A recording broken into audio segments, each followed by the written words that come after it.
반갑습니다, 형님들. 안녕하세요. 자, 이제 월드컵이 8강입니다. 8강부터는 하루에 한 경기 있는 날도 있는데, 오늘은 이제 딱 한 경기, 8강 첫 경기 프랑스 대 모로코 다뤄보도록 하겠습니다. 토너먼트 32강과 16강을 마치면서, 또 이번 토너먼트 통계를 한번 또 보겠습니다. 24경기가 언더오버가 반반이었다고 하고요. 경기당 2.71골이면은, 그전 월드컵보다는 약간은 적은 편이긴 한데, 어쨌든 토너먼트 평균치에는 좀 이렇게 부합하고 있습니다. 제가 조별리그는 유독 다른 때보다도 점수가 대단히 많이 났다고 했었고, 마인 빈도가 높다고 했었는데요. 조별리그 때는 엄청나게 없었던 햄무가 터져 나오기 시작을 했다. 그리고 역배는 단 한 번뿐, 승부차기에 가거나 이런 거 있었지만은 90분 내에 역배가 터진 거는 노르웨이 한 팀밖에 없었습니다. 보시면 여기 위에 있는 이런 대회들은 전부 다 토너먼트가 16강부터 시작이어서 좀 이제 걸러질 팀들이 많이 걸러진 상태인데, 그럼에도 역배가 줄곧 나오기도 하거든요. 일단은 이번 대회는 토너먼트 단계도 역배가 상당히 적었다는 걸 좀 얘기를 하고 싶어요. 그리고 지금 이제 토너먼트에 또 유럽팀이 6팀, 아프리카 한 팀, 남미 한 팀 이렇게 살았는데, 자, 여러 차례 말씀드렸던 역사상 월드컵의 우승팀 주인공은 단 8팀밖에 없었다. 근본 강팀들, 우승을 해봤던 애들만 한다. 그런 관점에서 지금 프랑스, 스페인, 아르헨티나, 잉글랜드 이런 애들은 아직까지 살아있기는 합니다. 그렇다면은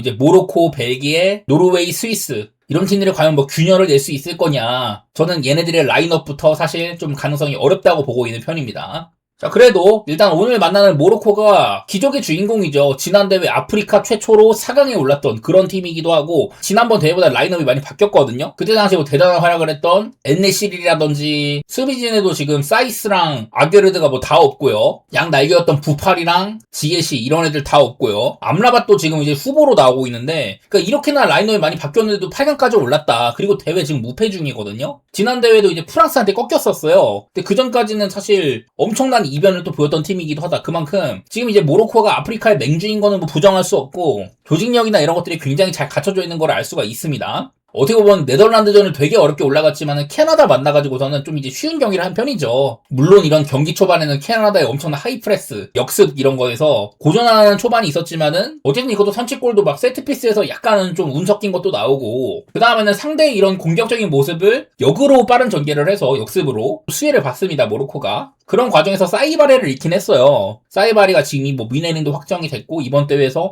펄스9 롤러서 모로코의 많은 부분들을 담당하게 되는데, 일단은 그런 부분들이 조금 이제 아쉬워지긴 했습니다. 그리고 프랑스는 전반적으로 큰 차이는 없는데, 대회 중간에 이제 추어메리가 부상을 좀 당했습니다. 근데 이제 대체에서 나오는 마미 코네도 이제 얘가 로마에서 뛰니까 제가 좀 좋게 보기도 했었고요. 그리고 이제 올라오는 과정이나 네이션스 리그 이런 데서 얘를 몇 번 테스트를 해봤는데, 그때도 경기력이 상당히 괜찮았습니다. 저는 로마에서 잘하고 있었는데 이렇게 대표팀에서도 잘 만들지 몰랐어요. 무튼 저는 프랑스는 굉장히 두텁다. 이 테오 대신에 디뉴를 선택한 것도 약간은 전술적인 부분이라 할 수 있을 것 같고, 프랑스가 지금 월드컵 우승 후보 1등이거든요. 배당 같은 걸로는. 그럴 만한 이런 행보를 보여준 팀이라고 생각이 됩니다. 당장 이제 지난 맞대결 4강 때 얘기를 해보면은, 그때도 사실 프랑스가 엄청 쉽지는 않았었어요. 이날도 이제 모로코가 약간 점유율 같은 거는 한 6대4 정도로 주도하는 한편, 프랑스가 이제 역습 같은 것들로 이렇게 좀 해결책을 보였는데, 이번에는 그런 것들이 더 최적화가 되어 있는 모습입니다. 그때는 최전방이 이제 지루였는데, 지금은 좀 더 스몰하게 속도를 살리는, 개인 전술을 살리는 이런 쪽으로 가고 있잖아요. 그래서 이게 나는 프랑스가 지금 좋은 거는 공격진의 대부분의 폼이 좋다. 여기다가 지금 이제 바르콜라까지 두 애랑 경쟁 중인데, 바르콜라마저도 나올 때마다 괜찮잖아요?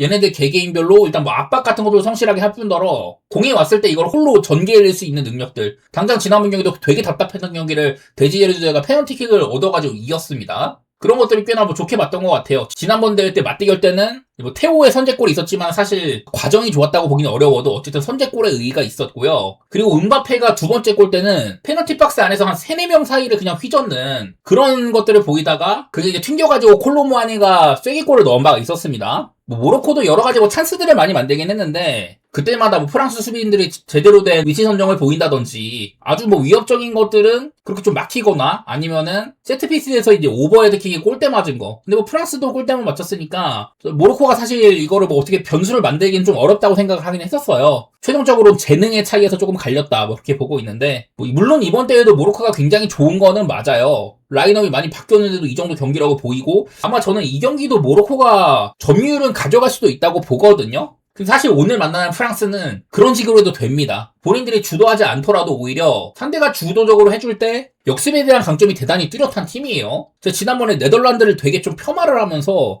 이 모로코 상대로 되게 좀 비효율적인 3백을 쓴다, 공격으로 전환이 되는 과정에서 너무 별로였다 이런 얘기를 많이 했는데, 이 모로코도 약간 지금 여기 포지션상으로는 4-2-3-1이지만은 아마 좀 더 4-4-1-1에 가까운 그런 수비를 쓸 거거든요. 이 말인즉슨 미드 블록을 구성을 하고 되게 좀 좁게 위아래로 이렇게 양옆으로 해가지고 좁게 박스 중심으로 수비하는 것들을 많이 보일 겁니다. 그 말인즉슨 뭐 사이드에 있는 두에나 덴벨 이런 애들이 측면 플레이보다는 안으로 쪼여 들어오는 스타일이잖아요. 그런 것들을 막기도 좋은 건데 이러면 올리세의 어깨가 대단히 무거울 것 같아요. 이번 대회 때 뭐 가장 많은 어시스트나 창출 이런 것들이 아주 좋은 선수인데 사실 뭐 대회 중간중간에는 약간 좀 별로인 날도 있었거든요. 올리세의 컨디션이 가장 좀 중요할 걸로 보입니다. 어쨌든 모로코도 이렇게 프랑스만큼 부담스러운 상대를 아직까지는 안 만나본 거는 맞으니까 무튼 사실 뭐 구도 같은 걸로는 뭐든 말이 됩니다. 그래서 뭐 저번에 보여드린 것처럼 얘네들의 좀 최근 폼을 좀 보려고 하는데요.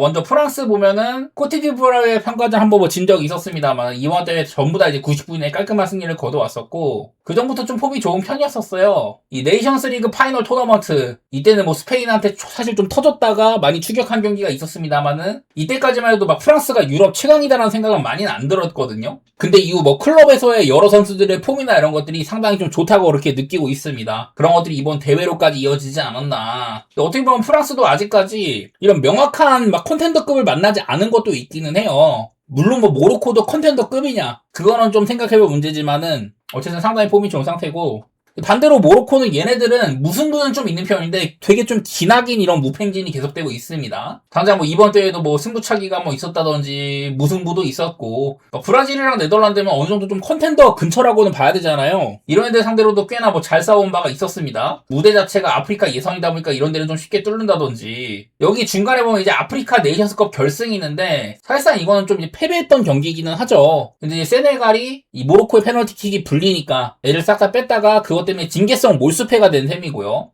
홈에서 열린 대회인데도 약간은 마무리가 좀 씁쓸했었고 그 밑으로도 쭉 오랫동안 되게 좀 좋은 기세를 이어가고 있습니다. 중간에 이제 ANC라는 건 이건 보통 이제 자국 리그 선수들이 많이 출전하는 그런 대회거든요. 아프리카 네이션스 챔피언십이라고 네이션스컵이랑 조금 다른 대회예요. 여기는 그래서 별로 중요하다고 생각은 안 왔는데 무튼 뭐 기록상으로는 대단히 좋다. 하지만 약간 좀 뻥튀기가 된 부분들이 있는 것도 사실이기는 합니다. 경쟁력 있는 팀들을 많이 만난 건 아니어가지고 결국 그래서 둘 다 좀처럼 잘 안 지는 팀이라는 건데요. 저는 일단 기본적으로는 그냥 언더가 제일 낫다고 봅니다. 이게 왜냐하면 프랑스가 일반승이 배당이 너무 맛이 없는데 그냥 단적으로 이번 대회에서 프랑스가 상대를 허무는 능력이 좀 있어 보이거든요. 모로코는 사실 뭐 중간에 IT한테도 20점이나 한다든지 솔직히 수비적으로는 지난 대회보다 막 낫다고 보긴 저는 어렵다고 생각은 해요. 반대로 프랑스는 별다른 지금 뭐 약점 같은 건 크게 보이지 않아서 이거는 그냥 모로코가 뭔가 프랑스를 점유상으로는 좀 앞서를 수 있는데 경기력까지 막 쌈싸먹을 정도가 되겠냐 어떤 뭐 운적인 요소나 그런 것들 없이 자력으로 프랑스를 무너뜨리만 하냐 저는 그건 좀 어렵다고 보기는 합니다. 그런 관점에서 뭐 프랑스 승도 보기는 볼 것 같고요. 고배당은 뭐 사실 한 경기뿐이니까 그렇게 막 탐나진 않는데 이게 마헨배당도 프랑스가 2.45밖에 안 되거든요.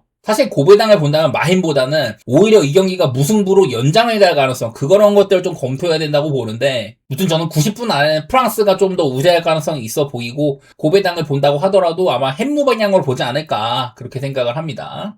따지고 보면은 뭐 이런저런 근거들을 제시를 했지만 막상 경기 내용은 참 예측이 안 되는 경기이기는 하네요. 일단은 프랑스가 좀 더 이제 약점이 없어 보이는 그런 면모는 있는 것 같고 모로코도 생각보다 완성도가 높아서 쉽게 판단하기는 어려운 매치이기는 하네요. 저는 뭐 배당적인 선택을 한다면은 언더도 나쁘지 않은 그렇게 보고도 있습니다.